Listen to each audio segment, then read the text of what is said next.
स्वागत है दोस्तों। Learning this like your pro YouTube channel. हम सीखेंगे इस वर्तमान काल के बारे में। आज दिन पूरा सीखेंगे इस वर्तमान काल के बारे में। ठीक है, ఓకే సార్. మరి గత సెషన్లో మనము వర్తమాన కాలంలో ఉన్నటువంటి ఫస్ట్దైనటువంటి సామాన్య వర్తమాన కాలం గురించి మనం నేర్చుకున్నాం. ఇంకా మిగతావి అపూర్ణ వర్తమాన కాలం, సందిగ్ధ వర్తమాన కాలం, ఈ రెండు నేర్చుకుందాం. ఇంకా ఉన్నాయి. కాకుంటే మనం మాట్లాడడానికి కానీ, లేకుంటే మనము రాయడానికి కానీ, అవగాహన చేసుకోవడానికి కానీ ఈ 3 కాలాలు వర్తమాన కాలం సంబంధించి సరిపోతాయి. అయితే ఇప్పుడు అపూర్ణ వర్తమాన కాలం గురించి ఈరోజు మనం స్పష్టంగా నేర్చుకుందాం. దాని ముందుగా ఒక్కసారి మళ్ళీ రిపీట్ సామాన్య వర్తమాన కాలాన్ని ఒక సెంటెన్స్ రాసి దాని తర్వాత నుండి అపూర్ణ వర్తమాన కాలాన్ని గురించి మీకు చెప్తాను. రండి ఒకసారి మనం బోర్డు కడికి వెళ్దాం. మనము ఫస్ట్గా వర్తమాన కాలంలో వర్తమాన్ కాల్ అంటే ప్రస్తుతం జరుగుతున్న కాలంలో ఒకటి ఏం నేర్చుకున్నాం, సామాన్య వర్తమాన కాల అన్నాం. సామాన్య వర్తమాన కాలం మనం నేర్చుకున్నాం. రెండోది అపూర్ణ వర్తమాన కాల.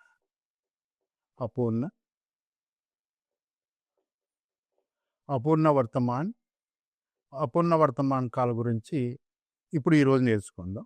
మూడవది సందిగ్ధ వర్తమాన కాల.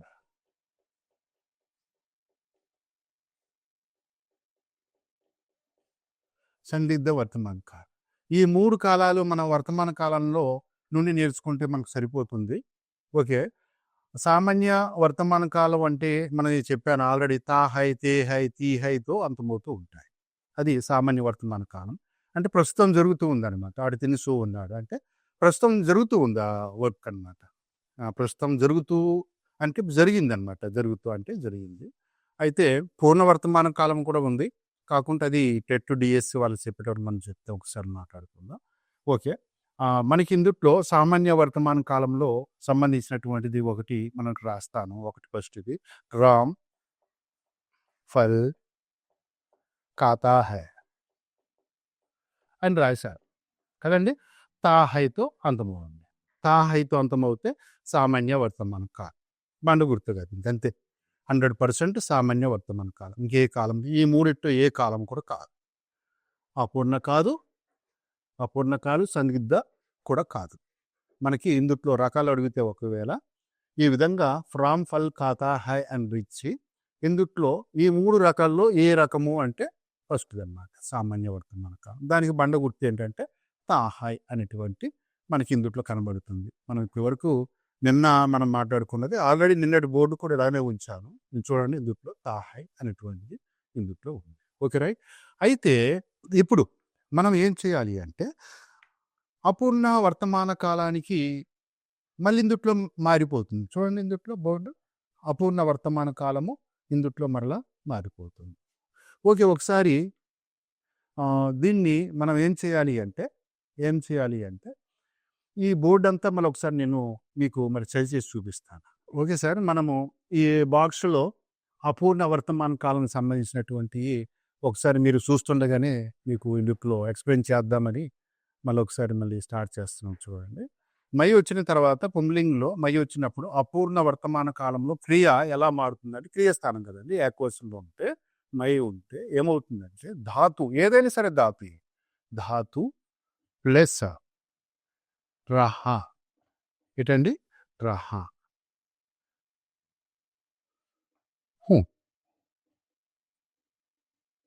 చూడండి, ధాతు రహ హు అనేటువంటిది రహ అనేటువంటిది యాడ్ అవుతుంది. తా స్థానంలో ఏమొస్తుంది? రహ వస్తుంది. అదొకటి బండ గుర్తండి. తా స్థానంలో ఇందుకు ముందు ధాతు ప్లస్ తా హూ ఉండింది, అవును కదండి. మై ప్లస్ మైకి ఏముందండి? ధాతు ప్లస్ తా హూ ఉండింది సామాన్య వర్తమాన కాలానికి. అపూర్ణ వర్తమాన కాలానికి రహ వస్తుంది. రహ అది ఒకటి గుర్తుపెట్టుకుంది. రహ ఒకటి యాడ్ అవుతుంది. హూ అనేటువంటిది ఉంటుంది. ఇది బహువచనం కాదు కనుక ఏకవచనం. తుమ్కి చూడండి, తుమ్కి ఏమొస్తుందండి? మళ్ళీ ధాతు ప్లస్ రా హే హో వస్తుంది. ఒకటే. ఇక్కడ తేహో ఉండింది, రహేహో అయింది అంతే. ఇక్కడ ముందు తేహో ఉండింది. ఇప్పుడు అపూర్ణ వర్తమాన కాలానికి రహేహో అవుతుంది. ఇక్కడ కూడా అంతే సేమ్ ఏకవచనం కదండి. ఇది ఏకవచనాలకు సంబంధించింది కనుక ఇక్కడ ఏమొస్తుందండి? ధాతు ప్లస్ రహ హై అంతే. ధాతు ప్లస్ రహ హై వస్తుంది ఈ యొక్క ఏకవచనాలకి. బహువచనాలకి ఏమొస్తుంది అంటే ధాతు ప్లస్ రహే హైమ్ అంతే. రహే హై వస్తుంది సేమ్. నెక్స్ట్ మై కూడా ఏమొస్తుందండి? ధాతు plus స్త్రీలింగకి Dhatu plus రహీ ఈకారము who రహీ who అని వస్తుంది. ఏకవచనం ఇది. ఏకవచనం బహువచనాలు లేవు కనుక మైకి అమ్ముంది, అది తర్వాత వస్తుంది. ఇందుటో వస్తుంది, బహువచనంలోకి వస్తుంది అది కూడా. చూడండి ఇక్కడ తుమ్ము వస్తే ఏమొస్తుందండి? ఇది బహువచనం కదండి తుమ్ము అనేటువంటిది. సో ధాతు ప్లస్ రహీ హో రహీ హో. Okay right. యహా వహా అనేటువంటిది ఏకవచనాలు కనుక ఏమొస్తుందండి? ధాతు ప్లస్ రహీ హై రహీ హై వస్తుంది. బహువచనాలకి ఏమొస్తుందండి? బహువచనాలు కదండి ఇది పట్టిక. ధాతు ప్లస్ రహీ హైమ్ రహీ హైమ్ వస్తుంది. ఇది అపూర్ణ వర్తమాన కాలకు సంబంధించి. ఇది వర్తమాన కాలంలోనే అపూర్ణ వర్తమానం. అపూర్ణ వర్తమాన్ అపూర్ణ వర్తమాన్ కాల్ క్రియాపట్టిక ఈ విధంగా వస్తుంది. అంటే ఇక్కడ మనకి హై హూ అనేటువంటి ఇక్కడ ఉన్నాయి. ఈ స్థానంలో ఈ మారుతాయి. ఏం మారుతుంది ఇక్కడ? రహ రహే రహి. సో సారీ, ఇక్కడ చూ ఏమవుతుంది? దీర్ఘం అవుతుంది, తూ అవుతుంది. ఇక్కడ తూ ఏమవుతుంది? దీర్ఘం అవుతుంది. ఇక టా ఉంది కదండి, టూ అవుతుంది అంతే, దీర్ఘం వస్తుంది. ఇంతకుముందేమో చూ అన్నాం, ఇదేమో దీర్ఘం ఉంటుంది, చూ అని వస్తుంది. రహ అంటే వెళ్ళుచూ అంటే కంటిన్యూస్ అన్నమాట. అపూర్ణ అంటే కంటిన్యూస్ టెన్స్, మీకు అర్థమయ్యే ఉంటుంది, కంటిన్యూస్ టెన్స్. Okay right. వెళ్ళుచూ. రహ అంటే ఏంటండి? చూ అనొచ్చు, తూ అనొచ్చు, టూ అనొచ్చు. ఇవన్నీ కూడా ఉన్నది ఉన్నట్టుగానే. హై అంటే ఉన్నది, ఉన్నాడు, ఎటువంటి మార్పు ఉండదు. Okay right. ఇప్పుడు దీనిని మనం ఏం చేయాలి అంటే అపూర్ణ వర్తమాన కాలంలో మార్చాలి అంటే ఏం చేయాలి? ఈసారి చూడండి, అపూర్ణ వర్తమాన కాలంలో మార్దాం. అపూర్ణ వర్తమాన కాలం కదండి. అపూర్ణ వర్తమాన కాలంలో ఒక రోజు చెప్తాను, ఎందుకంటే మళ్ళా సందిగ్ధ వర్తమాన కాలం కూడా ఉంది కనుక లెంగ్త్ అవుతుంది కనుక ఒకసారి ఒక 2 ఉదాహరణలు చెప్పి తర్వాత సందిగ్ధలోకి వెళ్దాం. Okay right. అపూర్ణ వర్తమాన కాలంలో దీన్నే తీద్దాం, ఎందుకంటే ఇది ప్రాక్టీస్ చేస్తున్నాం కనుక. రామ్ ఫల్ కాతా హై అనేటువంటి దాన్నే చూద్దాం. రామ్ ఫల్, ఇక్కడ ఏముంది? కాతా హై ఉంది కదండి. అయితే అపూర్ణ వర్తమాన కాలము అంటే దాని యొక్క పరిభాష ఏంటంటే ఒకనొక సమయంలో స్టార్ట్ అయ్యి వర్క్ ఇంకా జరుగుతూ ఉంటుంది అనమాట, కంటిన్యూస్ అనమాట.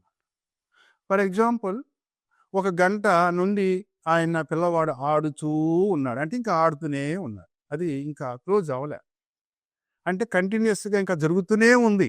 దాన్ని కంటిన్యూస్ టెన్స్ అని కూడా అంటాం, మనం ఇంగ్లీష్లో నేర్చుకున్నాం కదండి. Okay right. అదే ఇక్కడ మనము ఏం చేయాలి అంటే ఫల్, అంటే రాముకి కర్త, ఇది కర్తకి కర్త రాసాము, కర్మకి కర్మ ఫల్ రాసాము. ఏం చేస్తున్నాం? ధాతు అన్నాం కదా, ధాతు కంపల్సరీ. ధాతు ప్లస్ రామ్ అటువంటి వాడు పుంలింగు ఏకవచనం, పేరు ఉంది కనుక నామ్ గనుక ధాతు ప్లస్ రహ హై, కా రహ హై. రైట్. ఈసారి చూడండి దీని యొక్క తెలుగు మీనింగ్ చూడండి. రామ్కి రామో, ఫల్కి పండు, కా అంటే తినుచు, రహ అంటే చూ అనే అర్థం. తిను, కా అంటే తిను, రహ అంటే చూ, తినుచూ, హై అంటే ఉన్నాడు. అర్థమైందండి? అర్థమైందా? రాము పండు తినుచూ ఉన్నాడు. ఇందు ముందు తినుచున్నాడు, ఇప్పుడు తినుచూ ఉన్నాడు అంటే కంటిన్యూస్ టెన్స్, ఇంకా జరుగుతూనే ఉంది, ఇంకా జరుగుతూనే ఉంది. ఇది రహ అనేటువంటిది. అంటే రహా హై అనేటువంటిది మనకు వస్తుంది. అంటే ఏంటి? సామాన్య అపూర్ణ వర్తమాన కాలాలకి ఏమొస్తుంది అంటే రహా హై, మనం చేసినట్టే రహే హై, రహా హూ,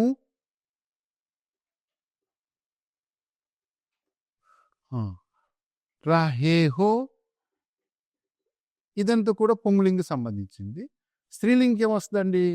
రహీ హై, రహీ బహువచనం రహీ హై, సుక్కు ఉంటుంది, బిందు ఉంటుంది. రహీ హై, రహీ హూ, రహీ హూ వస్తుంది. అలానే రహీ హో. ఇవి ఈ విధంగా రహా రహా రహా అనేటువంటి సహాయక్రియతో యాడ్ అవుతే అది అపూర్ణ వర్తమాన కాలం. తాహైతో ఎండ్ అవుతే సామాన్య వర్తమాన కాలం. అర్థమైందండి?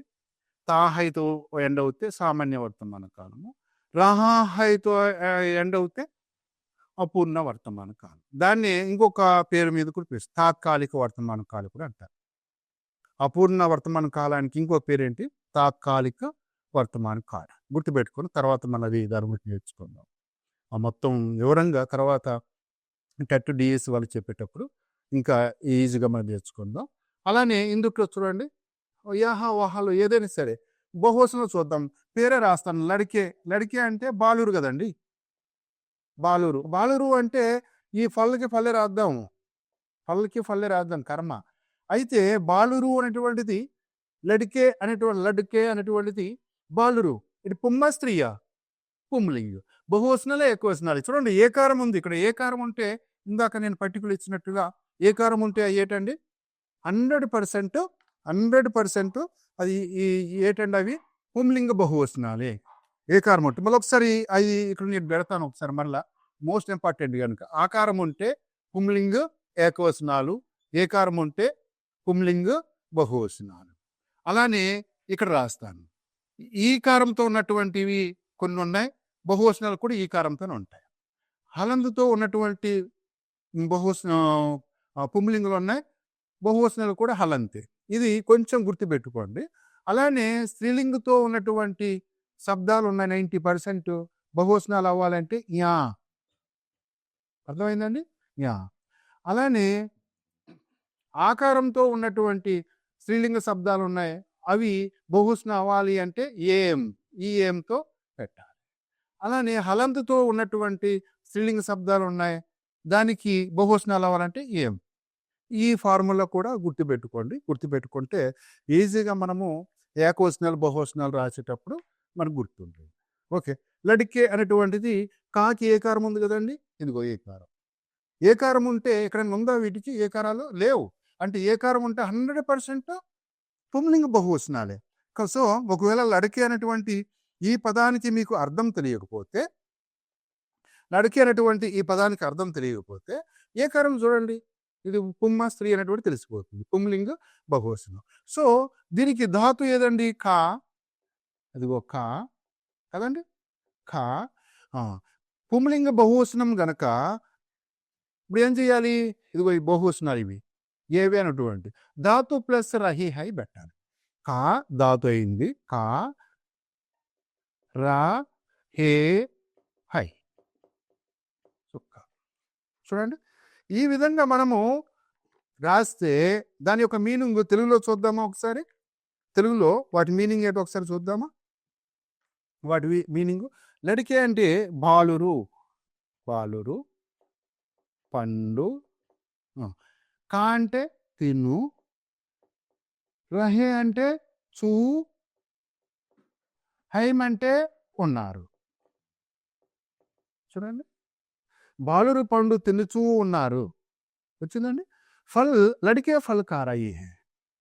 చూసారా ఎంత సింపుల్గా ఉందో. లడికే ఫల్ కారాయి, బాలురు పండు తినుచూ ఉన్నారు. ఇది అపూర్ణ వర్తమాన కాలం. ఇంకా మీకు బండ గుర్తుగా ఉండాలి. ఒకవేళ ఇదే స్థానంలో లడికే బదులు ఏం పెట్టాలి? మై పెట్టండి. పోనీ మై పెట్టండి, మీ ఇష్టం ఏది పెడతారో మై పెట్టండి. ఫల్కి ఫల్లే ఉంటుంది. కా చూడండి, కా మైకి ఏం చేయాలి? ధాతు అంటే కాయ కదా. రహాహు అంతే. ఇక్కడ ఏం చేస్తాం? ఈ రహా హై తీసేసి రహాహు యాడ్ అవుతుంది. రహాహు ఈ ఫార్ములా ప్రకారం. ఇదిగో మై ఉంది, ఇదిగో మై ధాతు ప్లస్ రహం. మై అనేటువంటి ఏకవచనమే కనుక ఇదిగో ఏకవచనం ధాతు ప్లస్ రహం. ఇదిగో ధాతు ప్లస్ రహం. కా రహం మై ఫల్ కా రహం. నేను పండు తినుచూ ఉన్నాను. తెలుగు మీనింగ్ కూడా నేను పండు తినుచూ ఉన్నాను. అంటే ఉన్నాను కదండి, ఉన్నాను. ఈ విధంగా మనము దీన్ని కూడా రాయొచ్చు. సరే, మనం ఇక్కడ పుంలింగ సంబంధించినటువంటి స్త్రీలింగం కూడా ఈకార శబ్దాలు యాడ్ అవుతాయి అంతే. ఇదిగో రహీ హై, రహీ హూ, రహీ హై, రహీ హై అంతే. ఒకవేళ తుమ్ముంటే రహీ హో వస్తుంది. తుమ్ము వచ్చింది అనుకోండి, ఇక్కడ రహీ హో వస్తుంది. చూడండి, స్త్రీలింగంలో మార్గం ఇవి స్త్రీలింగ శబ్దాలు. కొన్ని సీత పేరు పెడతాను, సీత, సీత. సీత అనేటువంటిది స్త్రీలింగ, పుంలింగ, స్త్రీలింగం. ఫల్కి కర్మ ఫల్లే ఉంటుంది. సో సీత అనేటువంటి ఏకవచనమా బహువచనమా? ఏకవచనం. సో ఏకవచన పట్టిక. సో ఏకవచనాలు ఎక్కడ ఉన్నాయి? ఇదిగో ధాతు ప్లస్ రహి, ధాతు ప్లస్ రహి, ధాతు కా రాహి. ఇదిగో ఆకారం ఈకారం చేయడం. ఇక్కడ ఏమొస్తుందండి? హై వస్తుంది. ఇక్కడ ఏమొస్తుంది? హై, హై వస్తుంది ఈజీగా. చూడండి, సీత పండు తిను సు. ఇదిగో రహి అన్న సూయే కదండి. సూ తూదు, సూ తూ టూ. సూ అనొచ్చు, తూ అనొచ్చు, టూ అనొచ్చు. సో పండు తినుచూ హై అంటే ఉన్నది. సీత పండు తినుచూ ఉన్నది, కంటిన్యూస్ టెన్స్. రహ అంటే కంటిన్యూస్ టెన్స్. సో ఇది మీకు అర్థమైంది అనుకుంటే మనకి సో లెంత్ అవుతుంది కనుక తర్వాత నెక్స్ట్ కాలాన్ని దీనికి వెళ్తున్నాం. Okay right. ఈ విధంగా మనము దీన్ని ప్రత్యక్షించి మనము రహ రహి రహి అంటే ఈకారముతో వస్తే స్త్రీలింగ శబ్దాలు, ఆకారం కానీ ఏకారంతో వస్తే పుంలింగ శబ్దాలు. అది ఒకటి గుర్తుపెట్టుకోండి. Okay right. ఇది ఇక్కడ వరకు మీకు అర్థమైంది అనుకుంటున్నాను. తర్వాత ఇంకొక దానికి వెళదాం. ఇది ఖాతా హై అనేటువంటిది అయిపోయింది. ఈ మొత్తం సామాన్య వర్తమాన కాలం అయింది. అలానే అపూర్ణ వర్తమాన కాలం కూడా అయిపోయింది. సామాన్య వర్తమాన కాలం అయింది, అపూర్ణ వర్తమాన కాలం కూడా అయిపోయింది. సామాన్య వర్తమాన కాలం అయింది, అపూర్ణ వర్తమాన కాలం కూడా అయిపోయింది. నెక్స్ట్ సందిగ్ధ వర్తమాన కాలం. సందిగ్ధ వర్తమాన కాలం. సందిగ్ధ వర్తమాన కాలము అంటే దాని యొక్క మీనింగ్ ఏంటంటే అది ఆ పని కంపల్సరీగా అయ్యిందా లేదా చెప్పలేవు. ఒకవేళ ఇప్పుడు నేను అడుగుతాను ఒక ఫ్రెండ్ని, నీతో పాటు నీ ఫ్రెండ్ వచ్చాడు కదా, ఆయన ఏం చేస్తున్నాడు అని అంటే ఆయన అంటాడు, చదువుతూ ఉండొచ్చండి, చదువుతూ ఉండవచ్చు. ఈయన కూడా తెలియదు, గెస్ చేసి చెప్తున్నాడు అనమాట. సందిగ్ధం అనమాట. చదువుచూ ఉండవచ్చు. నేను చెప్తున్నానంటే ఉండవచ్చు అనేటువంటి శబ్దం. సో చూద్దాం అది ఎలా వస్తుంది అంటే, దీనికి కూడా మనము ఈ పట్టిక మారిపోతుంది, రహ మారిపోతుంది. ఇది కూడా తీసేద్దాం, రహ. Okay right. రహ, ఈ రహ అనేటువంటిది ఇందులో ఉండదు. ధాతు కామనే, రహ అనేటువంటిది ఉండదు.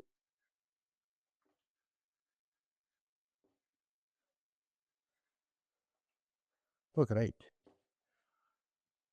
మై వస్తే మై అనేటువంటి మై అనేటి దానికి వాడరు. నేను చదువుతూ ఉండవచ్చు అనేటువంటిది సాధారణంగా మాట్లాడరు. ఎందుకంటే ఆయన సంగీతం ఏముందండి, ఆయనే చేస్తున్నాడు కదండి. ఆయన చేస్తున్నప్పుడు సందేహం ఏముంటుంది, అది చెప్పేస్తాడు డైరెక్ట్, నేను చదువుతున్నాను రా అని అంటాడు. నేను చదువుతూ ఉండవచ్చు అని చెప్పరు, ఎవరు కూడా చెప్పరు. సో మై అనేటువంటిది కూడా మనము వాడవసరం లేదు. తర్వాత అతను చెప్పొచ్చు. అతను అనేటువంటి తుమ్ము అనేటువంటి అది ఎదటి వ్యక్తి కనుక ఆయన చెప్పొచ్చు మనము. తుమ్ అనేటువంటి దానికి వాడచ్చు. యహ, వహ, ఎహెవే వీటికి వాడచ్చు. మై అనేటువంటి దానికి సాధారణంగా వాడరు. అసలు వాడరు కూడా. ఒకవేళ ఆ పదాన్ని రాయాలి అంటే రాయొచ్చు, తప్పేముంది. Okay, right. అయితే ఇక్కడ మనము ఏమొస్తుంది అంటే యాక్చువల్‌గా ధాతు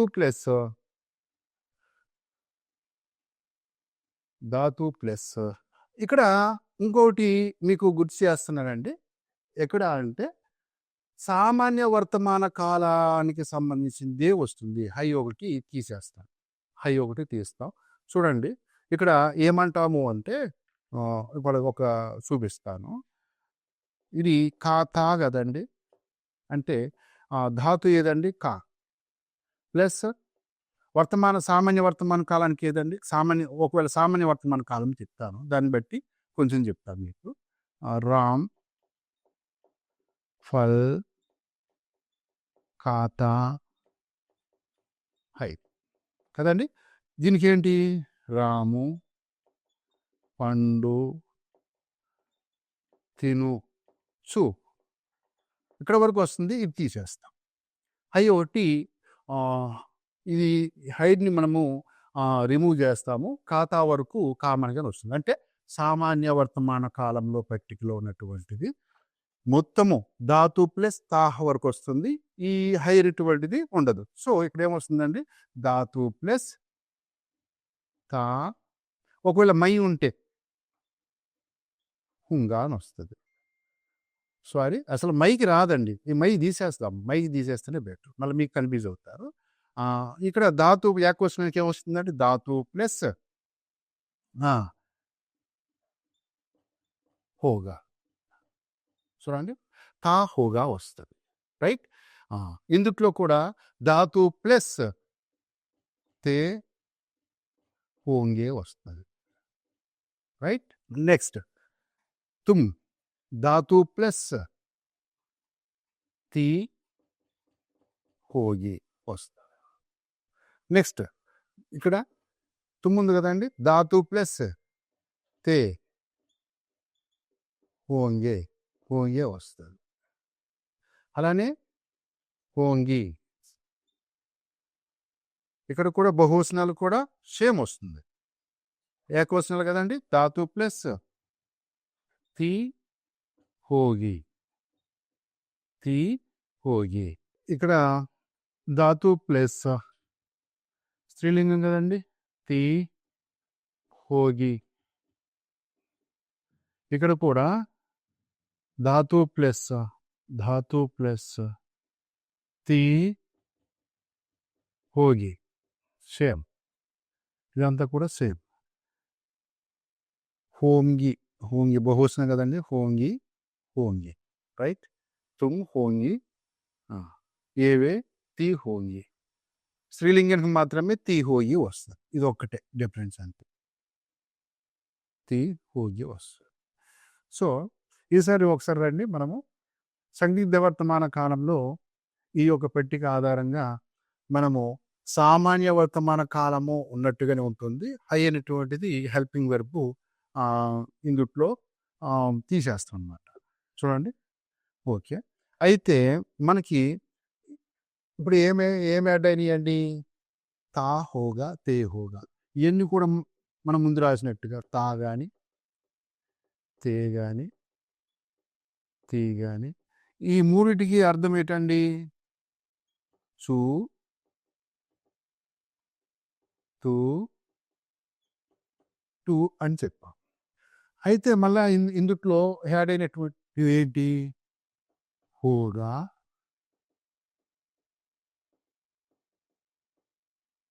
హోగి, అంతే కదండి. హోంగే, అలానే హోంగి. ఇవన్నీ కూడా హోంగి.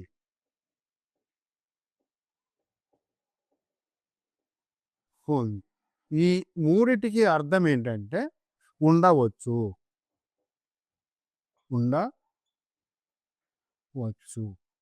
రైట్. హోగా అన్న ఉండవచ్చే, హోగి అన్న ఉండవచ్చే, హోంగి అన్న ఉండవచ్చే, హోంగి అన్న ఉండవచ్చు. ఈ యొక్క తెలుగు మీనింగ్ కూడా మనకు తెలిసి ఉండాలి. వెళ్ళుచు ఉండవచ్చు. రైట్. అయితే ఇక్కడ ఒకసారి మరలా పై రాస్తాను చూడండి. రామ్ ఫల్ సామాన్య వర్తమాన కాలము కా ప్లస్ తా, కాతా హై కదండి. ఇది సామాన్య వర్తమాన కాలం. నేను చెప్పింది ఏంటంటే తా హోగా అనేటువంటిది ఇందుట్లో సందిగ్ధ వర్తమాన కాలంలో దీని సూత్రం ఏంటండి? సందిగ్ధ వర్తమాన కాలానికి మై వస్తే మై తీసేయండి, తుమ్ వస్తే ఏమో రావాలి, తే హోంగే, ధాతు ప్లస్ తే హోంగే. సో ఇక్కడ మనము ఈ వచనం చూద్దాం. యహ వహ, ఇక్కడ రామ్ అనేటువంటిది నామ్ కదా, నామ్ గనుక ధాతు ప్లస్ తా హోగా, ధాతు ప్లస్ తా హోగా. ధాతు కా వచ్చింది, తా అనేటువంటిది ఆల్రెడీ ఇందుట్లో ఉంది, హోగా అంటే హై అనేటువంటిది తీసేసి హై స్థానంలో ఏం పెట్టాలి? హోగా. హోగా చూడండి. రాము పండు తినుచు హోగా ఉండవచ్చు. ఉండవచ్చు. హోగా అంటే ఏంటండి? ఉండవచ్చు. హోగి అన్న ఉండవచ్చు, హోంగి అన్న ఉండవచ్చు, హోంగి అన్న ఉండవచ్చు. సో ఇదండి. ఈ విధంగా హోగా హోగా అనేటువంటి శబ్దంతో వస్తే ఇది ఏంటి? సందిగ్ధ వర్తమానం కా. సింపుల్ అండి. అలానే ఇందుట్లో స్త్రీలింగ సంబంధించినటువంటి సీత రాద్దాం ఒకసారి. సీత, ఫల్, ఖా. ఏం పెట్టాలండి? స్త్రీలింగకి పేరుంటే కీ రావాలి, ధాతు ప్లస్ తీ, ఖాతి. ఏమొస్తుంది? హోగి. హోగి. చూడండి. సీత పండు తినుచు ఉండవచ్చు. సీత పండు తినుచు ఉండవచ్చు. ఈ విధంగా మనము ఏం చేస్తాము? సందిగ్ధ వర్తమాన కాలాన్ని మనము రాయాలి.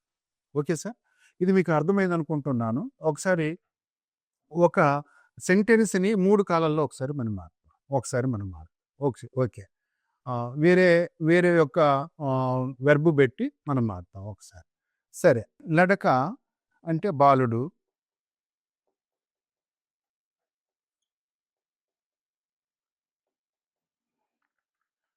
కర్మ పాట్,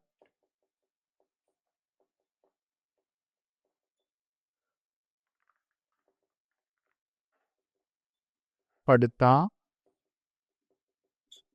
హై. ఇది సామాన్య వర్తమాన కాలం. అంటే పడ్ అనేటువంటిది ధాతు, తా అనేటువంటిది మనము తాహై అనేటువంటిది సామాన్య వర్తమాన కాలం మనం నేర్చుకుంది.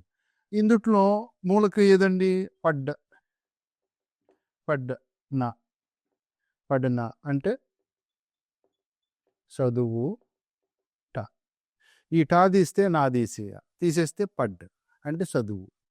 చదువు చు, హై అంటే ఉన్నాడు. ఇది సామాన్య వర్తమాన కాలం. ఇది సామాన్య వర్తమాన కాలం. దీన్నే మనం ఏం చేయాలి అంటే దీన్నే సామాన్య వర్తమాన కాలాన్ని అపూర్ణ వర్తమాన కాలంలో రాదు. అపూర్ణంలో లడక, పాటకి పాట్, పడ్ ధాతు. అపూర్ణకి ఏమొస్తుందని చెప్పాము? రహ, రహి, రహే వస్తాయి కదా. లడక అనేటువంటిది మనకి పుంలింగ ఏకవచనం కనుక రహ వస్తుంది. పడ్ రహ హై. రైట్. బాలుడు పాఠం చదువుచూ ఉన్నాడు. బాలుడు పాఠం చదువుచూ ఉన్నాడు. రహ అంటే దీర్ఘం కదండి, చూ అని వస్తుంది. తా అయితే చూ, రహ అయితే చూ అని వస్తుంది. సో లడక పాట్ పడ్ రహా హై. ఇది ఏమైందండి? ఇదేమో సామాన్య వర్తమాన కాలం, ఇదేమో అపూర్ణ వర్తమాన కాలం. మూడవది ఇదే సెంటెన్స్ని సందిగ్ధ వర్తమాన కాలంలో రాద్దాం. సందిగ్ధ వర్తమాన కాలం. సందిగ్ధ వర్తమాన కాలంలో లడక పాట్ పడ్ తా, అంతే కదండి. సామాన్య వర్తమాన పడత చదువుచు హోగా. పుంలింగ కనుక ఏకవచనం కనుక హోగా. అదే పుంలింగ బహువచనం అయితే గే, హోంగే. అది స్త్రీలింగ ఏకవచనం అయితే హోగి, స్త్రీలింగ బహువచనం అయితే ఓంగి, ఓంగి అని వస్తుంది. ఇదే దీనికి కొంచెం డిఫరెన్స్. చూడండి, లడకా పాట పడతా హోగా. చూడండి, బాలుడు పాఠం చదువుచు ఉండవచ్చు. హోగా అంటే ఉండవచ్చు. ఇది ఈ 3 కాలాల యొక్క మనము దీంట్లో మనం నేర్చుకున్నాం. మీకు అర్థమైంది అనుకుంటున్నాను. దీని ప్రకారంగా మీరు కూడా కొన్ని వెర్బ్స్ తీసుకొని మనము ట్రై చేస్తే ఈజీగా మనం దీన్ని మనము రాయవచ్చు. దీన్ని ఈ విధంగా వర్తమాన కాలంలో సామాన్య వర్తమాన కాలము, అపూర్ణ వర్తమాన కాలము, సందిగ్ధ వర్తమాన కాలం. అలా ఒకసారి చెప్తున్నా. సామాన్య వర్తమాన కాలము అంటే తాహై, తాహై అనేటువంటి శబ్దంతో వస్తుంది, అంతమవుతుంది. అపూర్ణ అంటే రహాహై, రహా, రహా, రహాహైతో అంతమవుతుంది. సందిగ్ధ అంటే ఏంటి? హోగా, తా హోగా, తా హోగా అనేటువంటి శబ్దంతో అంతమవుతూ ఉంటుంది. అంటే హోగా, రహా, తాహై. ఈ 3 గుర్తుపెట్టుకుంటే लड़का पाठ पढ़ता है సామాన్య వర్తమాన కాల్, लड़का पाठ पढ़ रहा है అపూర్ణ వర్తమాన కాల్. దీన్ని తాత్కాలిక వర్తమాన కాల్ అని కూడా అంటారు. లడకా పాఠ్ పడతా హోగా, బాలుడు పాఠం చదువుచు ఉండవచ్చు. దీనిని సందిగ్ధ వర్తమాన కాలాన్ని బహువచనంలో మార్చాలి అంటే లడకాకి బహువచనం ఏంటి? లడికి, లడికి. పాటకి పాటే, పడ్డ ఆకారం పోయి ఏకారం వస్తుంది. ఇక్కడ ఆకారం పోయి ఏకారం వచ్చింది కదా, పడితే. పాట పడితే హోంగే, హోంగే, రైట్. బాలురు పాఠం చదువుచు ఉండవచ్చు. బాలురు పాఠం చదువుచు, తే అంటే చూ కదండి, పడ్డ అంటే ధాతు, చదువు, తే అంటే చూ, చదువుచు, హోంగే అంటే ఉండవచ్చు. బాలురు పాఠం చదువుచు ఉండవచ్చు. ఈ విధంగా మనము ఎన్ని మోడల్స్ అయినా సరే మనము ఈ 3 కాలాల్లో ఈజీగా మనము మార్చవచ్చు. అలాగే స్త్రీలింగంలో మార్చమంటే దీన్ని ఏం చేస్తాం? సీత చూద్దాం ఒకసారి. లాస్ట్ సీత, సీత, పాట్, పడ్డ. సీత ఏకవచనం గనక, స్త్రీలింగ ఏకవచనం గనక ఇక్కడ కూడా ఏం దేంతో అంతమని స్త్రీలింగ ఏకవచనానికి ఈకారం ఉండాలి. అంతే కదండి, స్త్రీలింగ ఏకవచనానికి ఈకారం, ఈకారం కనుక పడితే హో ఏనవ్వాలి? స్త్రీలింగ ఏకవచనానికి పడితి హోగి, పడితి హోగి. సీత పాఠం చదువుచు ఉండవచ్చు. హోగి అయినా ఉండవచ్చు. సో సీత పాఠం చదువుచు ఉండవచ్చు. సీత పుస్తకం చదువుచు ఉండవచ్చు. సీత పుస్తక్ పడితి హోగి. అలానే సీత నాట్యం చేస్తూ ఉండవచ్చు. సీత నాచ్ కర్తి హోగి. ఈ విధంగా సీత వస్తే ఈకారంతో అంతమవ్వాలి స్త్రీలింగం కనుక. ఇక్కడ పుంలింగ వస్తే ఆకారంతో అంతమవ్వాలి. పుంలింగ ఏకవచనాలకి ఆకారం. ఇవి చూసారా, పుంలింగ ఏకవచనాలకి ఆకారాలు, పుంలింగ బహువచనాలకి ఏకారంతో అంతమవుతుంది. అలానే స్త్రీలింగ ఏకవచనాలకి ఈకారము, బహువచనాలు అయితే యా వస్తుంది. ఒకవేళ లడికి అని ఉందనుకోండి, లడికి, లడికి, దీని బహువచనం ఏదండి? బాలిక, బాలికలు, యా, అంతే కదండి, లడికియా. దీదేమన్నాను? హ్రస్వం అవుతుంది. Ladki yeah, pot పడతి హోంగి. బహువచనం కనుక హోంగి వస్తుంది. చూడండి, బహువచనం. ఇది ఏ అంటే బహువచనం కదా, స్త్రీలింగ సంబంధించినటువంటిది. పేరు కూడా ఉండొచ్చు ఇందులో. ఇది స్త్రీలింగ బహువచనానికి సంబంధించినటువంటి వర్డ్స్ కనుక ఇదేమొస్తుంది? ధాతు ప్లస్ తి, ఇగో తి, హోంగి, హోంగి అని వస్తుంది. ఇక్కడ బాలికలు పాఠం చదువుచు ఉండవచ్చు. బాలికలు పాఠం చదువుచు ఉండవచ్చు. బాలికలు పాఠం చదువుచు ఉండవచ్చు. సో ఈ విధంగా మనము వర్తమాన కాలానికి సంబంధించినటువంటి ఈ 3 కాలాలు కూడా మీకు అర్థమైనవి అనుకుంటున్నాను. ఇవన్నీ కూడా మీరు ఒకవేళ ఇది చూసిన తర్వాత మీరు ఒకసారి ఒక 2 క్రియలు తీసుకొని దీని ప్రకారం మీరు ట్రై చేయండి. డెఫినెట్‌లీగా మీరు దీన్ని అచీవ్ చేసుకుంటారు నిజంగా. ఎందుకు అంటే మనకి ఇందులో డిఫరెన్స్ తెలిస్తే సరిపోతుంది. పడ్ తా, తా హైతో వస్తే సామాన్య వర్తమాన కాలము, రహా హై వస్తే అపూర్ణ వర్తమాన కాలము, తా హోగా, హోగే, హోంగే, హోంగి వస్తే సందిగ్ధ వర్తమాన కాలం. ఈ మూడిటి డిఫరెన్స్ తెలుసుంటే ఈజీగా మనము ఈ వర్తమాన కాలాన్ని రాయవచ్చు. ఇదండి ఈ యొక్క వర్తమాన కాలానికి సంబంధించింది. తర్వాత భవిష్యత్ కాలము తర్వాత లెసన్‌లో మనం నేర్చుకుందాం. భవిష్యత్తు కాలము ఒక 2 రకాలు మనం నేర్చుకుందాం ఇంట్లో. 2 రకాలైతే సరిపోతుంది మనం మాట్లాడడానికి, అవగాహన చేసుకుంటానికి. తర్వాత భవిష్యత్ కాలం అయిన తర్వాత ఇంపార్టెంట్ అయినటువంటి భూతకాలం 6 రకాలుగా ఉంటుంది. అది కంపల్సరీ 6 రకాలు మనం నేర్చుకోవాల్సిందే. ఎందుకంటే భూతకాలం చాలా టఫ్ అండి. అందులో కొన్ని నియమాలుంటాయి. ఆ నియమాలన్నీ పాటించుకుంటూ వెళ్ళాలి. వీటికైతే అంత నియమాలేముండవు. వీటికి ఒక ఫార్ములా ఇస్తాం. ఈ ఫార్ములా ప్రకారంగా మనము అవగాహన చేసుకుంటే సరిపోతుంది. కానీ భూతకాలానికి మాత్రము నియమాలుంటాయి. ఆ నియమాలు ఖచ్చితంగా పాటించాలి. ఆ నియమం ప్రకారంగా నేపథ్యం ఎప్పుడు వస్తుంది, ఎప్పుడు రాదు, వస్తే దానికి దాని నియమం ఏంటి, ఇవన్నీ కూడా మనము చాలా జాగ్రత్తగా అది నేర్చుకోవాలి గనక ఇంచుమించుగా అది కొంచెం చాలా టఫ్ ఉంటుంది కనుక లాస్ట్‌లో మనం నేర్చుకుందాం. దాని తర్వాత నెక్స్ట్ సెషన్‌లో మనము భవిష్యత్ కాలం గురించి నేర్చుకుందాం. మరి అప్పటి వరకు మరి ఈ యొక్క వీడియోని మీరు విన్నారనుకుంటున్నాను, చూశారనుకుంటున్నాను, గ్రహించారనుకుంటున్నాను, మీకు అర్థమైందనుకుంటున్నాను. నెక్స్ట్ క్లాస్ మనందరం కలుద్దాం. అప్పటి వరకు ఓకే సార్. థ్యాంక్ యూ అండి. థ్యాంక్ యూ అనండి.